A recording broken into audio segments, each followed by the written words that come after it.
Jimmy Fallon leaned forward. The audience was laughing. They'd been talking about music, about tours, about silly stories, light stuff, fun stuff, late-night television stuff. Then Jimmy's face changed, serious, genuine, not performing anymore, just asking, as a human, as someone who cared. "Paul, can I ask you something personal? You don't have to answer if you don't want to. But I've always wondered, do you miss John? Still? After all these years?" The studio went quiet. Instantly, like someone had turned off the sound. The audience stopped laughing, stopped moving, just waited. Because this was different. This was real. This wasn't late-night banter. This was grief, loss, brotherhood. The kind of question that cuts through everything else and gets to what matters. Paul looked at Jimmy, then at the audience, then down at his hands, took a breath, and gave an answer that would make everyone in that studio cry. That would make millions watching at home cry. That would remind everyone what it means to lose someone you love, someone who knew you, who created with you, who mattered.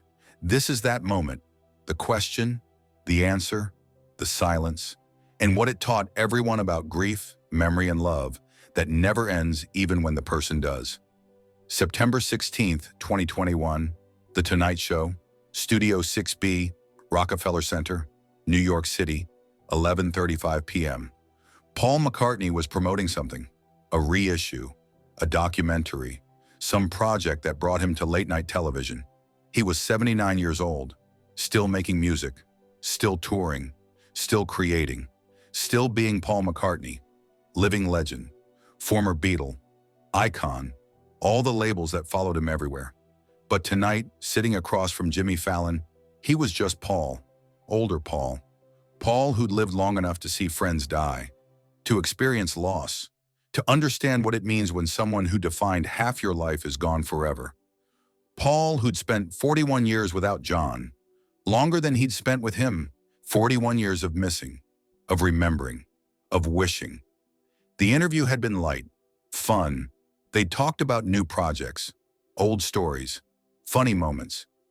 Jimmy was good at this, making people comfortable, making legends feel human, making conversation flow naturally instead of feeling like interrogation. Then Jimmy shifted. Body language changed. Tone changed. This wasn't scripted, wasn't planned. Just something Jimmy wanted to know. Something he'd probably wondered for years. Something millions of people wondered but never got to ask. "Paul, can I ask you something personal? You don't have to answer if you don't want to, but I've always wondered." He paused, choosing words carefully. "Do you miss John? Still? After all these years? Or does time make it easier? Does the missing fade? Or is it always there?" The studio went completely silent. You could hear the lights humming, the cameras moving. Nothing else. Just silence. Waiting. Because everyone wanted to know. Everyone who'd lost someone. Everyone who'd loved someone. Everyone who wondered if grief ever really ends or just changes shape. Paul looked at Jimmy, not annoyed, not defensive, just thoughtful, appreciating the honesty, the vulnerability, the willingness to ask what mattered instead of staying safe with promotional questions. "That's a good question," Paul said quietly. "Thank you for asking it, for being brave enough to ask it. People usually avoid it, dance around it, ask about the music or the legacy or the impact, but not the grief, not the missing, not what it actually feels like to lose your brother." He took a breath, collected his thoughts. 41 years of missing compressed into words he could say on television without breaking. "I miss him every day, not dramatically, not crying every morning, not falling apart, but constantly, like background noise you forget is there until you listen for it. Like a radio playing in another room, always present, always there, just quiet enough that you can function, but loud enough that you never forget. Every time I write a song, I think about what John would say, whether he'd like it, whether he'd tear it apart, whether he'd laugh and tell me to try harder. We had this thing, this dynamic. I'd write something sweet, he'd make it sharper. I'd write something soft, he'd add edge. We balanced each other, challenged each other, made each other better. And now I write alone. and songs feel incomplete, like they're missing something. Because they're missing John's voice, John's perspective, John's ability to take something good and make it great by pushing me, by not letting me settle, by demanding I be better. Every time I perform, I feel the space where he should be, the harmony that's missing. We had three-part harmonies, me, John, George, three voices creating something bigger than any single voice could. And now there's two. And it sounds good. It sounds professional, but it's not complete. It's missing the voice that made it magic. John's voice, the voice that could be tender and harsh in the same breath.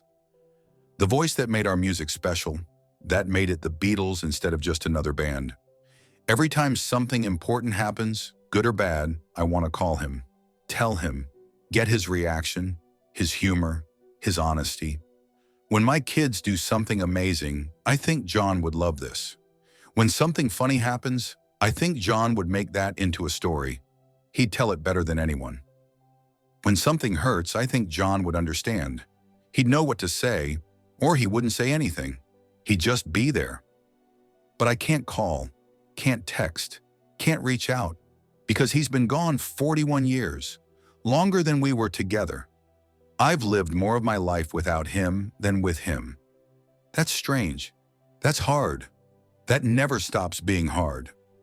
The audience was crying, quiet crying, not sobbing, just tears, understanding tears, recognition tears. Everyone who'd lost someone hearing their own grief described, their own experience validated, their own missing acknowledged. Jimmy's eyes were wet. What would you tell him? If you could talk to John right now, what would you say? Paul smiled, sad smile, grateful smile, the smile of someone who'd thought about this 10,000 times. I'd tell him I'm sorry for the years we wasted fighting, for letting ego and stubbornness and other people's opinions get between us, for all the time we could have been brothers but chose to be distant instead. I'd tell him I forgive him for everything, all of it, the arguments, the harsh words, the public fights. None of it matters. None of it ever mattered. What mattered was the music, the friendship, the brotherhood. And I'd tell him thank you for being my partner, my friend, my brother, for making me better, for challenging me, for believing in me when nobody else did, for creating magic with me, for giving me the best years of my life. He paused, voice cracking. And I'd tell him I love him, that I always loved him, even when we were fighting, even when we were apart, even when I didn't say it. I loved him. I love him still. I'll love him forever. That doesn't end. Death doesn't end that. Time doesn't end that. Love stays, even when the person is gone, especially when the person is gone. The studio was completely silent. Jimmy wiped his face, not hiding it, not embarrassed, just moved. That's beautiful. Thank you for sharing that. I know that wasn't easy. It wasn't easy, Paul agreed, but it's true. And I think people need to hear it.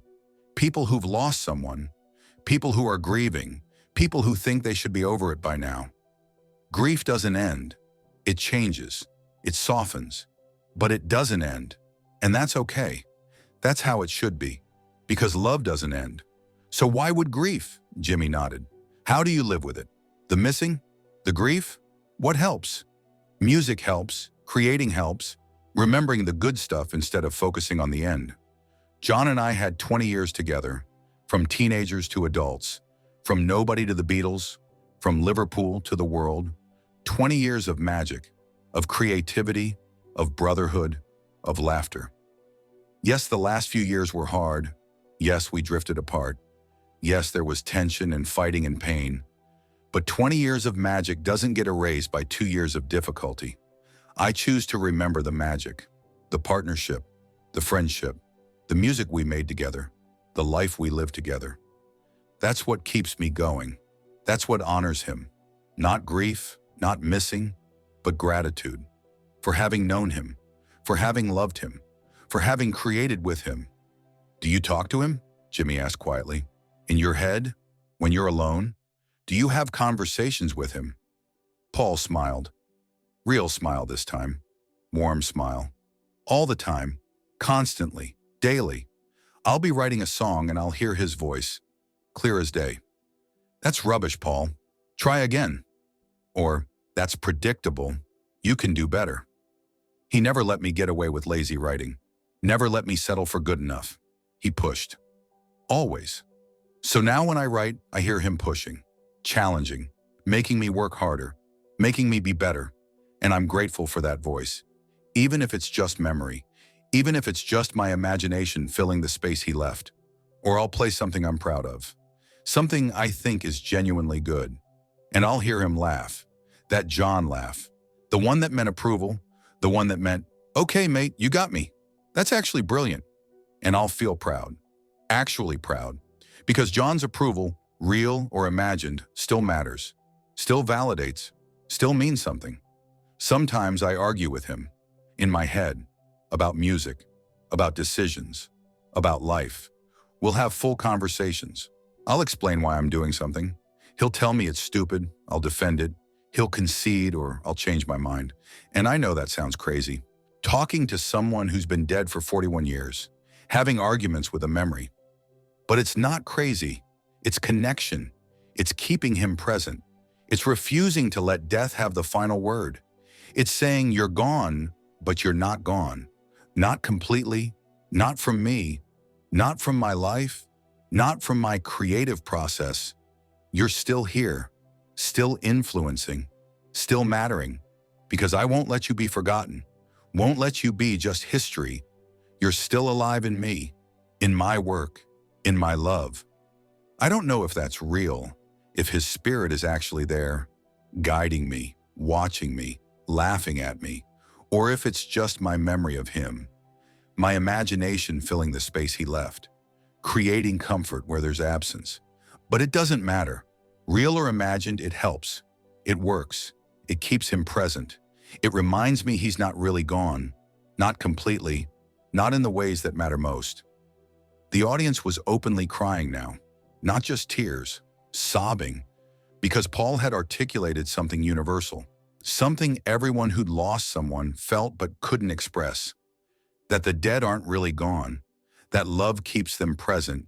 That grief is just love with nowhere to go. That talking to people who've died isn't crazy. It's connection. It's keeping them alive in the only way we can. In memory, in love, in continued conversation. What's your favorite memory? Jimmy asked. Of John. What moment, if you could go back and relive it, would you choose? Paul thought for a long time. There are so many. Writing together, the early days, making each other laugh. But if I had to choose one, just one, it would be simple, ordinary, nothing special, just the two of us, in a room, with guitars, trying to write a song, struggling, laughing, arguing about a word or a chord or a melody. That's where the magic happened, not on stage, not in front of millions, but in rooms, just us, making something from nothing. That's what I'd choose. That's what I miss most. The creative partnership, the chemistry, the way we made each other better, the way two ordinary boys from Liverpool created something extraordinary together. That's the memory I'd relive. That's the moment I'd choose. Jimmy wiped his eyes again. Thank you, seriously. Thank you for being so honest, so open, so real. That's rare, especially for someone at your level, to be vulnerable like this, to share grief like this. It means something. To people watching, to people who are grieving, to people who think they're alone and they're missing, you're reminding them they're not. We're never alone in grief, Paul said. That's the strange comfort. Everyone loses someone. Everyone misses someone. Everyone carries someone they love who's gone. We're all doing this together, carrying our missing, holding our love, remembering our people.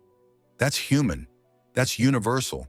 That's what connects us. Not just joy, not just celebration, but loss, grief, missing. The knowledge that love doesn't end when life does. That's what makes us human. That's what makes us beautiful. The interview continued a few more minutes. Lighter topics, music, projects, future plans. But the tone had changed. The audience had changed. Everyone had been transformed by Paul's honesty, his vulnerability, his willingness to share grief publicly, to make missing acceptable, to validate the pain everyone carries. When it ended, Jimmy stood, hugged Paul. Long hug.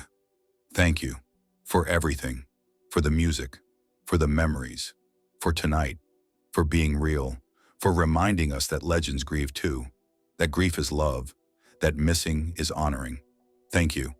Paul hugged back. Thank you for asking, for giving me space to talk about him, to remember him publicly, to say his name, to acknowledge that he mattered, that he still matters. That's a gift. That's rare. Thank you. The clip went viral. Millions of views, millions of shares. Not because it was dramatic, not because it was sensational, but because it was real. Because Paul McCartney, 79 years old, living legend, former Beatle, sat on television and admitted he missed his friend. Still, after 41 years, every day, and that missing was okay, that grief was okay, that love never ends, even when people do. September 16th, 2021. Jimmy Fallon asked Paul McCartney a simple question. Do you miss John? And Paul's answer made the studio go silent, made millions cry, made grief acceptable, made missing beautiful, made love eternal. That's the gift. That's the lesson. That's what Paul taught everyone that night. Grief is love. Missing is honoring. Talking about people we've lost keeps them present, keeps them alive, keeps them loved. And that's not sad. That's beautiful. That's human. That's what it means to truly love someone, to carry them forever. Even when they're gone, especially when they're gone, Jimmy asked. Paul answered. The world listened and learned. That grief doesn't end, but neither does love. And that's okay. That's exactly how it should be. That's everything.